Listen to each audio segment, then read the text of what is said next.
প্রায় 2 বছর পূর্বে আমার এক বন্ধুকে বলেছিলাম, তুমি নামাজ পড়ছো না কেন, কি হয়েছে? সে উত্তরে বলেছিল, সালাতে দাঁড়ালে বিভিন্ন প্রশ্ন আমার মাথায় এসে ভিড় করে, সাথে সাথে উত্তরটাও যেন কেউ না কেউ বলে দেয়, আর এ নিয়ে চিন্তা করতে করতেই সালাতে শেষ হয়ে যায়। তাই সালাতে যাচ্ছি না, যেদিন ঈমান ঠিক হবে সেদিন যাব। আসলে এই সমস্যা কিন্তু আমাদের প্রায় সকলেরই হয়ে থাকে। আর যদি আপনিও এমন সমস্যার ভুক্তভোগী হন, তাহলে আজকের নামাজে মনোযোগী হওয়ার উপায়ে পর্ব 2 ভিডিওটি আপনার জন্য। আজকে আমি আপনাদের মাঝে এমন কিছু টিপস শেয়ার করব যাতে আপনি সালাতে অধিক মনোযোগী হতে পারবেন ইনশাআল্লাহ। ভিডিওটি শুরু করার আগে একটি কথা, যারা আমার সালাতে মনোযোগী হওয়ার বৈজ্ঞানিক উপায় প্রথম পার্টটি এখনও দেখেননি, তারা ডিসক্রিপশনে দেওয়া লিঙ্ক থেকে ভিডিওটি দেখে নিতে পারেন। আশা করি সেটি আপনাদের অনেক উপকারে আসবে ইনশাআল্লাহ। তাহলে চলুন আজকের ভিডিও শুরু করা যাক। Smart idea 1, ensure the work of the 5 sense. এটা আমরা অনেকেই দেখি, যখন একটি ক্রিকেট অথবা ফুটবল দলের কোচ তার টিম নিয়ে অনুশীলনে নামে, তখন তিনি মাঝে মাঝে তার টিমকে বলে, তোমরা তোমাদের পঞ্চেন্দ্রিয়কে কাজে লাগাও।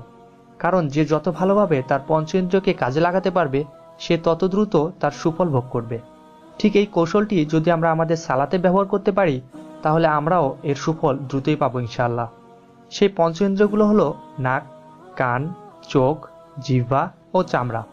আর যদি একটু লক্ষ্য করি তাহলে দেখব যে আমরা যখন সালাত আদায় করি তখন কম বেশি এই ইন্দ্রিয়গুলোর কাজ করতে হয়, কিন্তু কোনো ইন্দ্রিয়েরই যথার্থ কাজ আমরা অনেকেই করতে পারি না, বিশেষ করে কান ও চোখ। আর যখন আমরা কানকে আমাদের কোনো কাজ দেই না, তখন এই ইন্দ্রিয়ের সাথে সংযুক্ত থাকা স্নায়ুগুলো ব্রেনকে অন্য কোনো কাজে ব্যস্ত রাখে, যার ফলে কর্ণ ইন্দ্রিয় থেকে আমরা পজিটিভ কোনো আউটপুট পাই না। অতএব আমাদের এই কর্ণ ইন্দ্রিয়কে হালাল কোনো কাজে ব্যস্ত রাখতে হবে। আর তা হলো, আমরা যখন নামাজ আদায় করি তখন সূরাগুলো একটু আওয়াজ করে পড়তে হবে, যার ফলে এই আওয়াজ আমাদের কানে গিয়ে পৌঁছাবে এবং আমাদের কর্ণ ইন্দ্রিয় এই কাজটি নিয়েই ব্যস্ত থাকবে। আর এই ফর্মুলাটি কিন্তু আজকের না, এই ফর্মুলাটি আজ থেকে প্রায় 1450 বছর পূর্বে পৃথিবীর সবচেয়ে বড় বিজ্ঞানী রাসূল মুহাম্মদ সাল্লাল্লাহু আলাইহি সাল্লামই দিয়েছেন। তিনি একদিন বাড়ি থেকে বেরিয়ে দেখলেন ওমর রাদিয়াল্লাহু তাআলা আনহু জোরে জোরে সালাত আদায় করছেন, এবং আবু বকর রাদিয়াল্লাহু তাআলা আনহুর বাড়িতে গিয়ে দেখলেন তিনি নিঃশব্দে সালাত আদায় করছেন। পরে তিনি তাদের দুজনকেই ডেকে বললেন, ওমর, তুমি কেন জোরে জোরে আওয়াজ করে সালাত আদায় করছিলে? তিনি বললেন, আমি চাই অন্যরাও আমার দেখে সালাত আদায় করুক। এবং আবু বকর রাদিয়াল্লাহু তাআলা আনহুকে জিজ্ঞেস করলে তিনি উত্তরে বললেন, আমি সালাত আদায় করছি এটা আল্লাহ জানলেই যথেষ্ট। তখন রাসূল সাল্লাল্লাহু আলাইহি ওয়াসাল্লাম ওমর রাদিয়াল্লাহু তাআলা আনহুকে বললেন, তুমি তোমার আওয়াজ একটু কমাবে। এবং আবু বকর রাদিয়াল্লাহু তাআলা আনহুকে বললেন, তুমি তোমার আওয়াজটি একটু বাড়াবে। অতএব রাসূল সাল্লাল্লাহু আলাইহি ওয়াসাল্লাম তাদেরকে একটি মধ্যম পন্থায় আওয়াজ করতে বললেন। হয়তো তিনি সাল্লাল্লাহু আলাইহি ওয়াসাল্লাম এটি ভেবেই বলেছিলেন যাতে তাদের কর্ণ ইন্দ্রিয়টি সজাগ থাকে এবং অন্য কিছু ভাবতে না পারে। চোখের ক্ষেত্রেও ঠিক এমনটি। চোখকে সবসময় সিজদার স্থানের দিকে রাখতে হবে, যার ফলে চোখের সাথে সংযুক্ত স্নায়ুগুলি ব্রেনকে সিজদার দিকে দেখতে ব্যস্ত রাখবে। আর ব্রেন মনে করবে সে তো অলরেডি একটি কাজে এঙ্গেজ, যার ফলে সে চক্ষু ইন্দ্রিয়ের জন্য নির্ধারিত ব্রেনটুকু আমাদের মনোযোগী হতে সাহায্য করবে।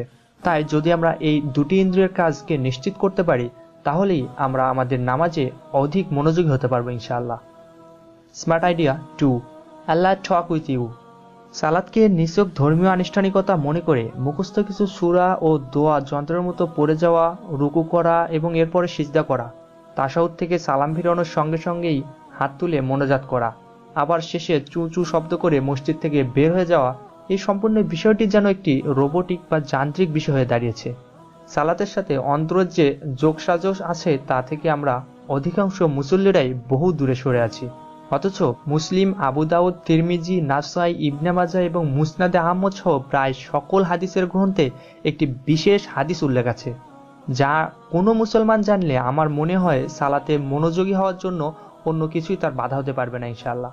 হাদিসটি হলো, আবু হুরায়রা রাদিয়াল্লাহু তাআলা আনহু বলেন, আমি রাসূল সাল্লাল্লাহু আলাইহি সাল্লামকে বলতে শুনেছি, মহান আল্লাহ বলেন, আমি সালাতকে আমার এবং বান্দার মাঝে দুটি সমান ভাগে ভাগ করে নিয়েছি।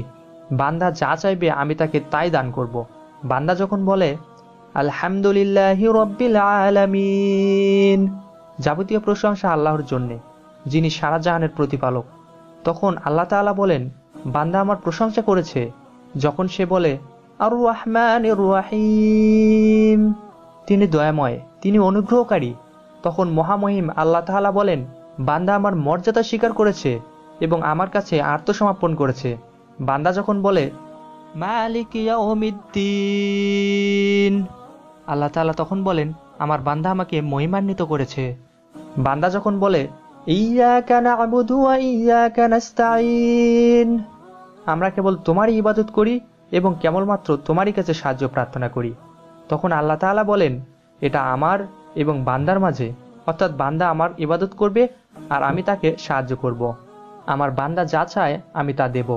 যখন বান্দা বলে ইহদিনাস সিরাতাল মুস্তাকিম সিরাতাল্লাযীনা আন'আমতা আলাইহিম গায়রিল মাগদুবি আলাইহিম ওয়ালাদ-দাল্লিন,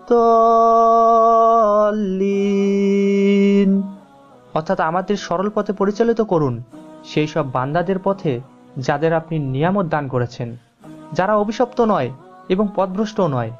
তখন আল্লাহ তাআলা বলেন এটা আমার বান্দার জন্য এবং আমার বান্দা যা প্রার্থনা করেছে তা সে পাবে। সুবহানাল্লাহ, সুবহানাল্লাহ। পৃথিবীতে কোন সে মুসলমান আছে যে স্বয়ং আল্লাহ সুবহানাহু ওয়া তাআলা তার সাথে কথা বলছেন এটা জানার পরেও সে সালাতে অন্যমনস্ক হবে? তারপরেও যদি আপনার অবস্থা এমন হয় তবে নিজেকে প্রশ্ন করুন, আপনি কি সত্যি আল্লাহকে ভালোবেসে সালাত আদায় করছেন, নাকি সামাজিকতা বজায় রাখার জন্য রোবটিক বা যান্ত্রিক পদ্ধতির সালাত আদায় করে নিজেকে ধোঁকা দিচ্ছেন? প্রশ্ন নিজের বিবেককে করুন, উত্তর আপনি পেয়ে যাবেন ইনশাআল্লাহ। অতএব আপনাকে মনে রাখতে হবে যে স্বয়ং আল্লাহ সুবহানাহু ওয়া তাআলা আপনার কথার জবাব দিচ্ছেন। তাহলে আপনাকে কতটা ধীর স্থিরতার সহিত একনিষ্ঠভাবে সালাতে দাঁড়াতে হবে। যেমনটি আল্লাহ তাআলা বলেন অবশ্যই সফলকাম হয়েছে মুমিনগণ যারা বিনয় নম্র নিজেদের সালাতে, সূরা মুমিনুন 1-2 নম্বর আয়াত।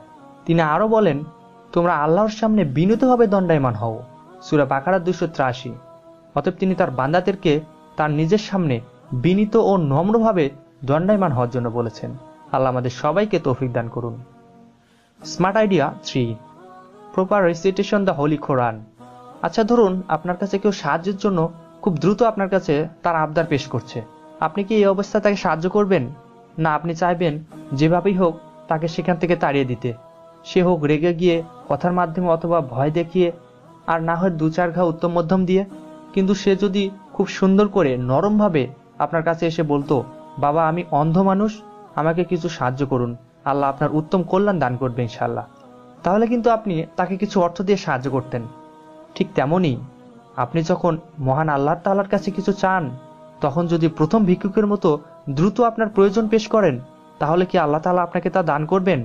যেমনটি আপনি সালাতে যখন 2 সিজদার মাঝখানে বসেন তখন বলেন আল্লাহুম্মা গফিরলি ওয়ারহামনি ওয়াফিনি ওয়াহদিনি ওয়ারজুকনি, হে আল্লাহ তুমি আমাকে ক্ষমা করো, আমার প্রতি রহম করো, আমাকে সুস্থতা দান করো, সঠিক পথে পরিচালিত করো এবং রিজিক দান করো।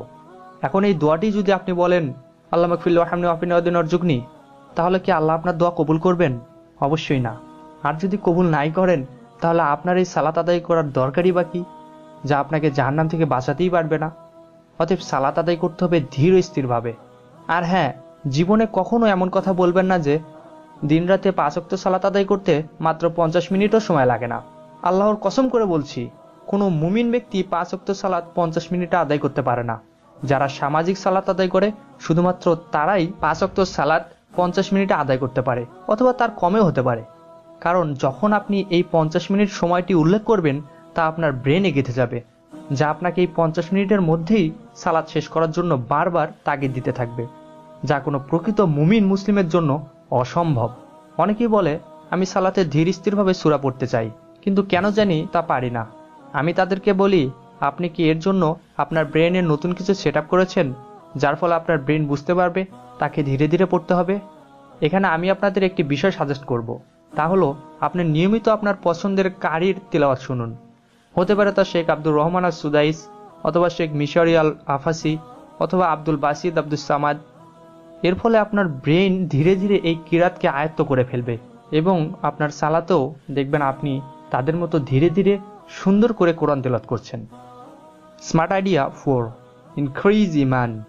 একবারও কি ভেবে দেখেছেন 1400 বছর পূর্বে যে মুসলমান ছিল সেই মুসলমান আজও আছে। সেই সময় তাদের যে আল্লাহ ছিলেন তিনি আজও আছেন। সেই সময় তারা যে পৃথিবীতে বসবাস করছিল আজও সেই পৃথিবী আছে। কিন্তু সেই সময় তারা যে ইবাদতের মজা পেত তা আজ আছে কি? অবশ্যই নেই। কারণ তাদের ঈমান আর আমাদের ঈমানের মাঝে যেন রাত দিন তফাৎ হয়েছে, যার ফলে আমরা তাদের মতো সবকিছু পেয়েও ঈমানের স্বাদ বুঝতে পারছি না। তাই যেহেতু ঈমানের দুর্বলতার কারণেই আমরা আমাদের ইবাদতে মনোযোগী হতে পারছি না, সেহেতু আমাদের ঈমানকেই বৃদ্ধি করতে হবে, যার অন্যতম উপায় পবিত্র কোরআন অর্থসহ পড়া, রসুল সাল্লাল্লাহু সাল্লামের সিরাত পড়া, সাহাবী রাদিয়াল্লাহু তাআলা আনহুমদের জীবনী পড়া।